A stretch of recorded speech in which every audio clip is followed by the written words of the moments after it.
Welcome back to Morning Joy, where truth matters. I'm your host, Keith Downey, and we're talking about, well, not only Memorial Day here and the ultimate sacrifice, but how we can apply it to our families with Debbie Georgianni and Adam Blai. Good morning.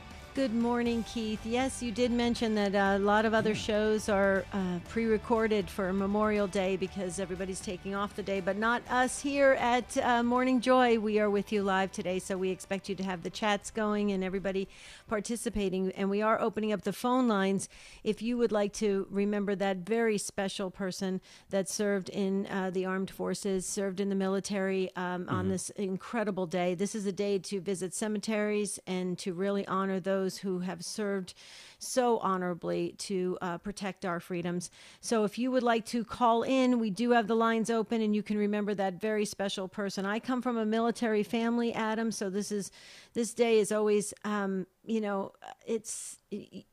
can't help but want to go down memory lane and just think about all the brave men and women that served our country. So the number to dial is 877-757-9424. Real Yes, quick, yeah. real quick. How did that interview go with Mark Miravalli on the Spirit World? Oh, thank you for asking. Yeah, Adam and I were so pleased, right, Adam? I mean, Dr. Mark Miravalli was incredible talking about the new Vatican document that came out about the Marian apparitions. So, Adam, what was your takeaway? I'm loving the fact that everybody is going to Facebook, and actually, our listeners of the Spirit World, if you want to go to Facebook at the Spirit World podcast, you can see it right there. I think we're over 700 plays already for this weekend. It's pretty amazing. You know, Deb, I love Dr. Mark. He was so intelligent, so well-informed. He's not just a commentator that has read some web pages, but he's truly a competent person in terms of his background. He sat on commissions to study, I believe it's 4 different potential Marian apparitions. He has spoken to conferences of bishops around the world on this topic. He has his PhD from a pontifical university in Rome. He's just amazing. But, beyond all the academic qualifications, he knows these topics so well that he can speak plainly and simply and gently and make it make sense and sum things up, in a sentence. And that's usually what I look for in terms of somebody really knowing their field. Is they should be able to answer your questions in a simple, direct way versus having to talk a lot and go in circles around something. He's just awesome, Deb. And I hope he comes back with us in the future. If you guys want to get a sense of somebody super competent on Marian apparitions, I would go and listen to that show. I so agree, and he has great YouTube videos. So, Keith, it is kind of exciting. He did agree to come back again in October during Rosary Month for the Spirit World, but also we'll try to get him on to Morning Joy as well. Which it was a great time, and we learned so much from that interview. So, thank you for asking. But today we do have the phone lines open for those that want to remember their loved ones or those special people that served in the military. I like I said, I do come from a military family, so I take this very seriously this day. I know a lot of people, it's a big day just to go out and have barbecues and maybe take a long 3-day weekend, but it really should be a time, and Adam's going to go into the history of Memorial Day in a moment. So if you want to honor that special person in memory of them, here is the number, 877-757-9424. Adam? Sure. So let's just briefly go over this. I'm looking at news.va.gov, so the Veteran Administration government website, trying to get as correct as we can on this. There's some basics here that most of us know, but there's one nugget that I think is really interesting. A lot of us probably don't know. So first off, Veterans Day and Memorial Day were both established to recognize and honor our men and women who have worn the uniform in the United States in general. Memorial Day was originally set aside as a day to remember military personnel who died in the service of their country, particularly those who died in battle or as a result of wounds from battle. So it's all military, but particularly those who have given their lives in that service. Now, let's see, in December 2000, the U.S. Congress passed and the president signed into law the National Monument of Remembrance. So we've seen more recent encouragement. And this National Monument of Remembrance encourages all Americans to pause wherever they are. And I'm sorry, I'm misspeaking. Still need to drink more coffee, Deb. National Moment of Remembrance encourages all Americans to pause wherever they are at 3 p.m. local time on Memorial Day for 2 minutes of silence to remember and honor those who have died in service to the nation. I wasn't aware of this until I was looking around for things. So this started in the year 2000.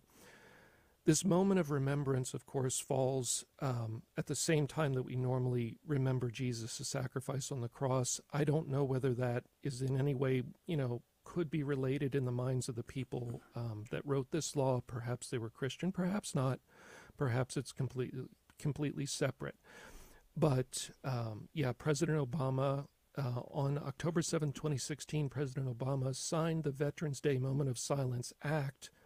And this requires the president to issue a proclamation calling on the people to observe this 2 minutes of silence.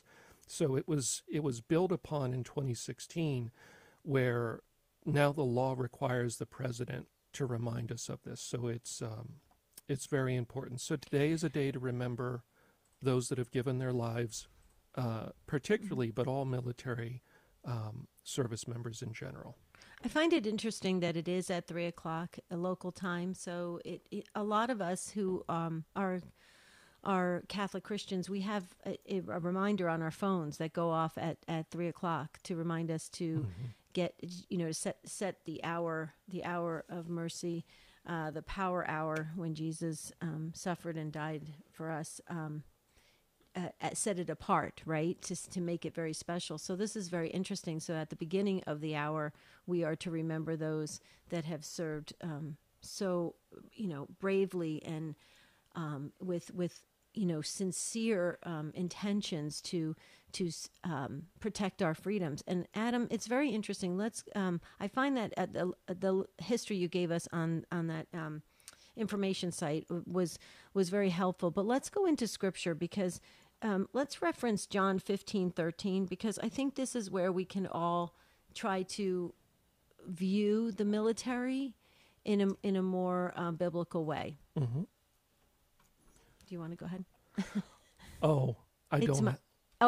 I don't have that pulled up. Okay, so let me just pull it up. Oh, I'm sorry. I thought you did. Let me just pull up. It's about laying down one's life for one's friends, but the idea of it is I think, and I'll pull it up if I just comment on it.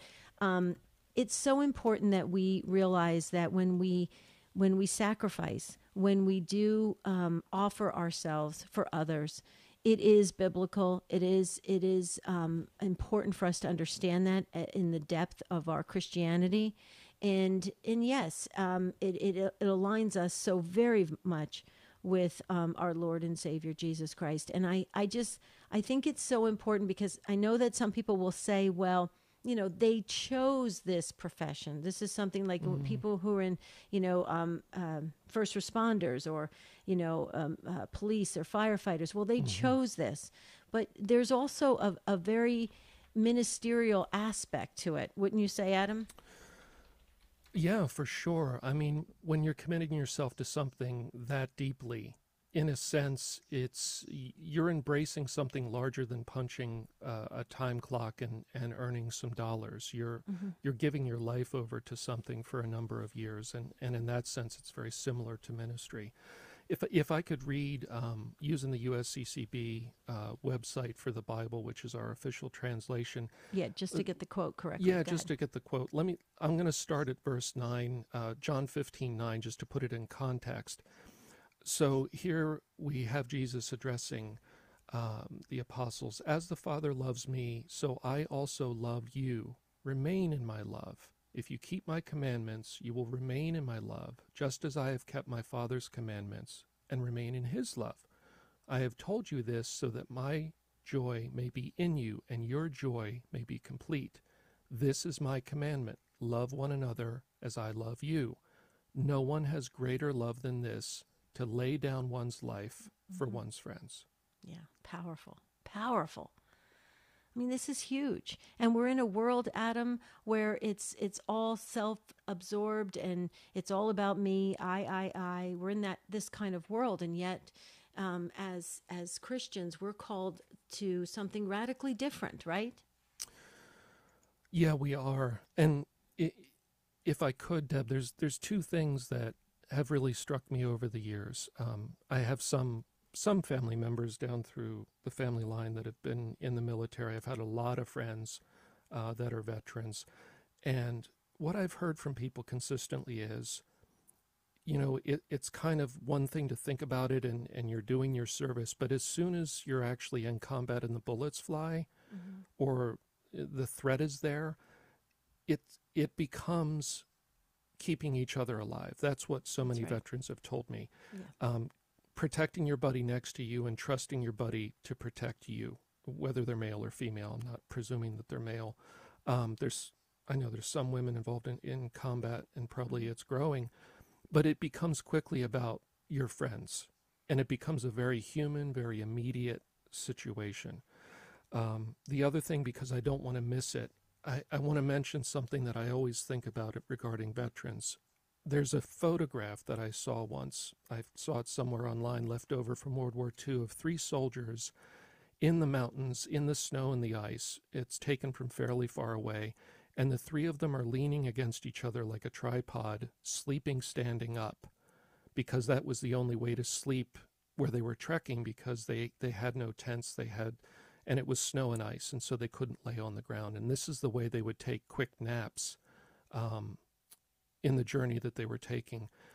And, I've heard so many stories about war that humble me, but that picture has always stuck with me. And when I want to complain or grouse to God or complain that my life is so hard and it's so stressful and my little problems day to day, I think of those 3 soldiers trekking across the Alps, leaning against each other, getting a few moments of sleep in the freezing cold, right?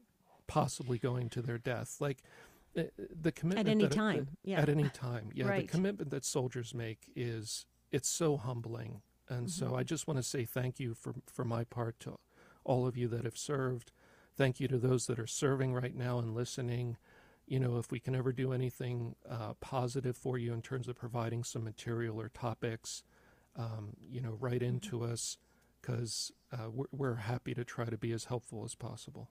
Absolutely. I echo exactly what Adam is sharing. I feel the same way.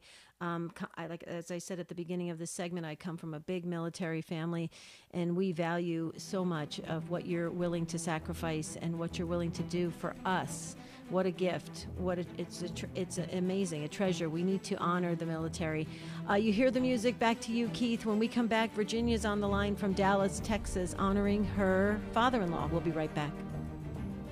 We'll see you next on Morning Joy, right after this break.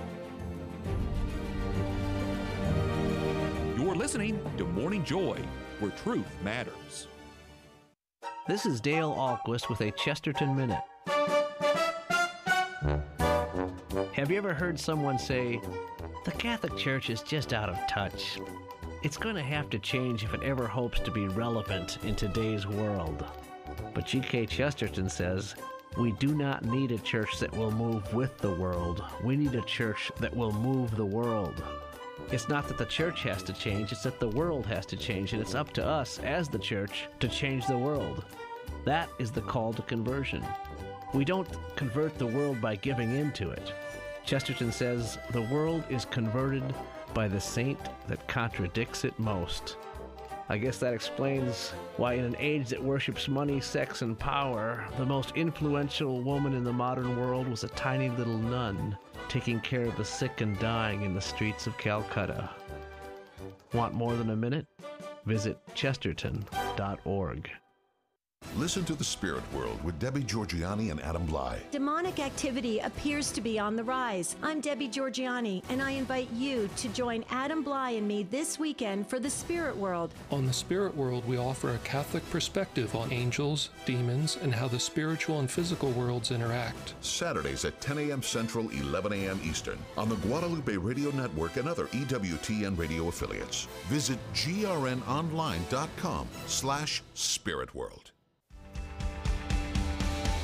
Welcome back to Morning Joy, where truth matters. I'm your host, Keith Downey, and our lines are open to call in if you want to share a story about maybe a family member or yourself that have served in our United States military. Give us a call, 877-757-9424. But without further ado, passing it back on over to Debbie Georgianni and Adam Blai.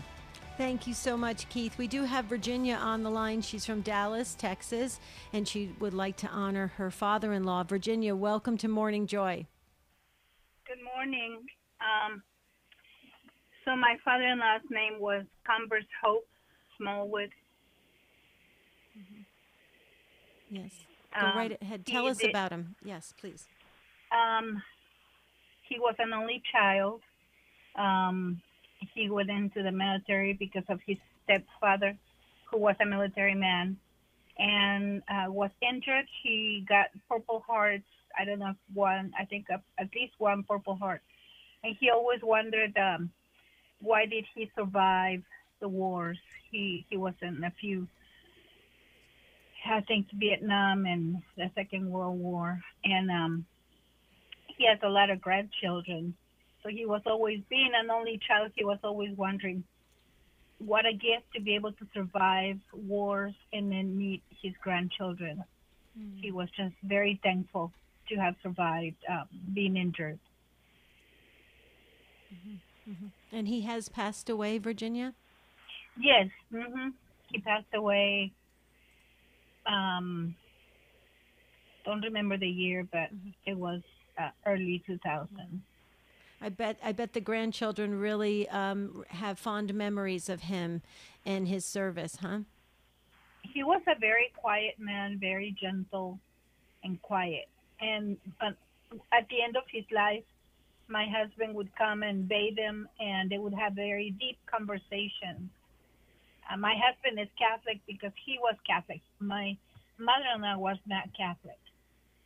But my husband knew the faith a little bit better than his dad, so his dad would ask him very deep questions about the faith, and then he would talk about the war, and they got very close just in that service of taking care of your parents, bathing his dad. They would get into very, very special conversations. That's wonderful. That's wonderful. Tell us a little bit about what did he want to pass on to the family? What was he about? What was his kind of the important things in his life that he wanted to pass on? Like I said, he was very quiet. He was very simple, but he was very loving and welcoming and hospitable. He was always very joyful when we arrived with the babies. Our children were babies when we were coming to take care of them, and he enjoyed having the babies around. So he was a family man. He didn't speak much, but he was very grateful for his life and for his family. So he never talked about his the wartime, his encounters, Not openly. He only spoke about it with my husband privately. Oh, okay. Wow. Yeah. Yeah. You know what's interesting, Virginia and Adam? Whenever I see elderly men, especially because they'll wear the ball caps, the veteran ball caps, and I'll go up to them and I'll thank them for their military service, and almost always they drop their head and they'll just say thank you in a really quiet way. Have you ever noticed that, Adam? And it sounds like that would be like Virginia's father-in-law. I have, and if I could, Deb, and thank you for calling, Virginia, I wanted to share something in the time that we have left, if it's okay. Okay, let me just say goodbye to Virginia then. Sure. Virginia, thank you so much, and please, thank you. Yes, thank you for calling in. And I put your father-in-law in our prayer book too. And I put your whole family. Can I give you two more names? Sure. Charles Brown and Charles Smith were also military men. I've met. Well, Charles Smith was my neighbor who passed away less than 10 years ago. I don't remember. And okay. Charles Brown, he passed away at the same time. I never met him, but I take care of his wife now. Oh, I'm a caregiver. Oh, thank you for doing that. Okay. Yeah, and Mr. Correa, I don't know if his first name, he was also military. He was in the Air Force. Okay. Okay. Yeah, I got everybody in the book. Thank you, Virginia. God bless you. And thank you for being a caregiver. That's amazing. And we put your whole family in the book, too. But go ahead, Adam. Why don't you take it away? Because we only have a few more minutes. I know. I just wanted to share something from kind of my previous life in psychology. So over the years, and this follows directly from what you were observing there, Deb, about the quietness and the lowering of the head. Very humble. Yep. I've worked with veterans from one from World War II, many from Vietnam, Korea, and then a number from the Gulf Wars, the wars in the Middle East, the more recent ones. And one thing I just wanted to share is with the PTSD and the struggle, because usually that quietness and the disengaging is because it's activating those memories that are really difficult. It's so important, if at all possible, to find somebody to talk to. It's great, if it's a group, because usually people that have been through, combat and these experiences, they're not comfortable talking to anybody except somebody who's also been there. That's right. But I've encountered a number of guys over the years that didn't have that outlet, and they ended up self-medicating to deal with the PTSD in some form, and their life can sometimes go off track, or they can get into trouble. They kind of can lose control in some area of their life. And I'm just encouraging the veterans out there that might be struggling with the memories of what you've been through, and maybe that's causing your life to get a little bit unstable. Find somebody to talk to. It's great if they're a professional. That's probably better. But please take the risk of trusting them and talking to them, even if they didn't experience exactly what you experienced. Mm-hmm. What I have found is it can still be helpful to talk, and you can get that load off of your back, and it can help you heal and live a more productive and full and happy life. But you need to share it in most cases. Mm-hmm. And I've just seen young men whose lives almost went off the rails and were essentially going to be rocky and perhaps, lost or unproductive. Being able to share the story with somebody that you trust mm-hmm. and let that pain out can free you of a lot that veterans carry. Absolutely. Well, I agree with that, because we handle a lot of that in the life coaching ministry that we do.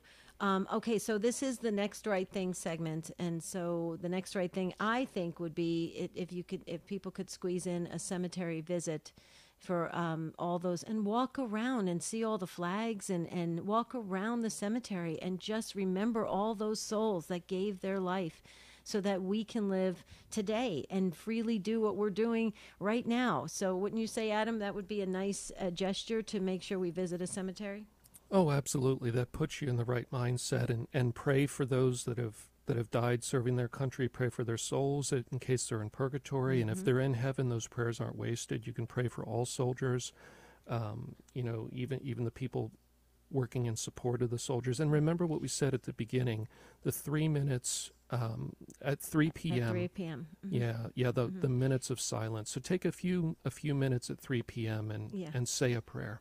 Well, and it's so interesting, real quickly. We have Susan Tassoni. We pre-recorded on Take Two today. Susan Tassoni's on talking about purgatory, about exactly that. So it's so interesting that you're bringing that up about purgatory of the souls and to pray for the souls. And I love that. But Adam and I will be jumping into the clubhouse talking more about those that serve in the armed forces. So for now, we're going to hold it there and send it back to Keith. Awesome. Thank you so much, Debbie and Adam, and also Virginia, who called in. We thank you for caregiving. That's incredible. And then kind of to mention too, if you missed this last Saturday's Spirit World with Debbie and Adam, they had on Dr. Mark Miravalli. I highly encourage you to go to our YouTube channel. Just search GRN online because they produced the show. But go there, like and subscribe, and watch the Spirit World, this last Saturday's Spirit World. It's incredible. And also, and just in general, follow all of our social medias because you can stay up to date in all of our great original content. Whether it's the Spirit World, Morning Joy, or A Life Lived Joyfully, Back to the Father, and so much more. So make sure to do that. You can obviously search Morning Joy Show as well to follow us on all the socials, Instagram, TikTok even. So make sure to follow us on that. But hey, coming up next, will you be remembering your parish in the not-too-distant future? We've been seeing a lot, at least a trend of parish closures across our country. What exactly is going on? What's behind this trend? Should we be concerned? What are the implications? We got so many questions. We're going to talk all about that on Mondays with Monsignor Charles Pope right after this break on Morning Joy, where truth matters. You're listening to Morning Joy, where truth matters.